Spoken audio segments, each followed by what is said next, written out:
I'll, I'll say initially, especially initially, seeing Omar and Sydney and Faith. Well, honestly, it's funny to say this, that my first kind of interaction with them was definitely reading their resumes and essays on throughout their program on the college access and equity site as we went through the program. My first interaction would be on reading their resumes and everything that they did to get to where they were at. I'll say firsthand that I was just little intimidated. I was reading, going through the resume, their essay, and I was like, dang, these are the people that I got to measure up to. I have to strive to their level.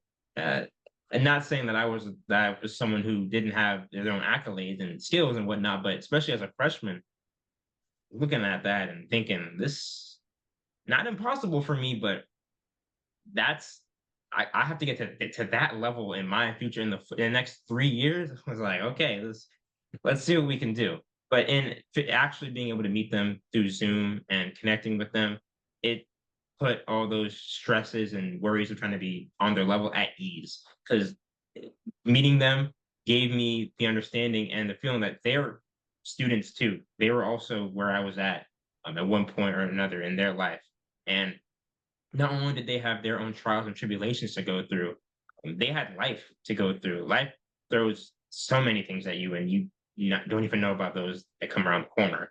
And they've been through their fair share of ups and downs, highs and lows, surprises and devastations. And seeing those individuals, seeing Omar and Sydney move forward with such confidence and drive, and those unwavering smiles when they talked about how happy they were when they got accepted to a college or finally submitting the essay or being flown out to take care of a conference, especially in Sydney's case, that's what she was referencing, but being flown out to a conference that she applied for and she got accepted and good to go to, and the joy, that infectious enthusiasm, doing what they love to do and moving forward with a purpose that they believe they were given. That imbued me, and I'm going to say with confidence, the other cohort students who were able to watch them, that imbued them with that sense of enthusiasm. And what you did with that sense, that drive that they've shared with you, is up to each student individually. But I know for me, as an individual, being shared that enthusiasm and that drive is another, let's add on to the list of reasons of why I'm here. Another reason to why I'm here is the drive and infectious enthusiasm of others before me that got to where they were despite everything that came up in their life. They struggled too, but they didn't let that stop them. And I know for a fact that I struggled as well. But I look up and I see Omar and Sydney who are struggling just as much. And I understand that can't let that slow me down and what I want to do and what I want to achieve.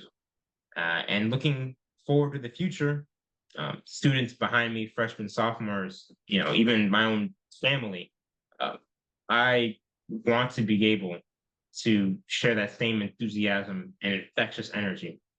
I know already with my abilities as a speaker, I'm able to do that in some way already, but I want to fully master and bring the same energy, this idea that you can do better, you can become greater. Not only you can not ignore your background, let it push you higher, let it bring you further than you could before. Don't let your education, your background, your family, don't let that bring you down. Let it define you. Let it create a stronger version of you, but don't let it become what brings you down, what makes you believe that you're worse or worse off than other people. No, let it be, yes, I came from this. Yes, my surroundings are this. My environment is this, but this isn't what I am. It's what I do with all of this that's made me.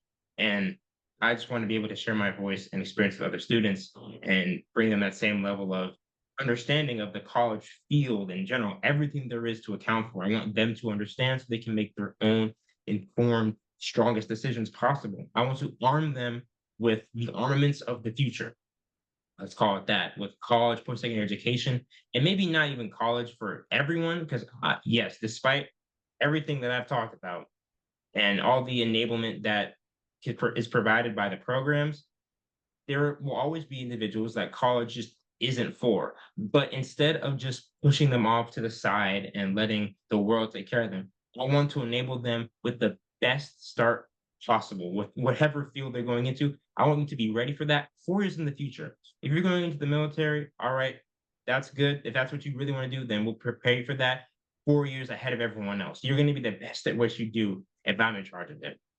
Uh, and that goes for every other field. If you want to do something, you feel confident, we'll get you ready 4 years in advance. Let's get you ahead of the game. If you want to change and decide something else, that's reasonable. I changed as well as I went through my process. Then cool, let's pivot and let's get you geared up and ready ahead of everyone else again. And we're going to keep doing that over and over for every student, enabling them the best opportunities. But that's what I'd like to do in the future for other students. So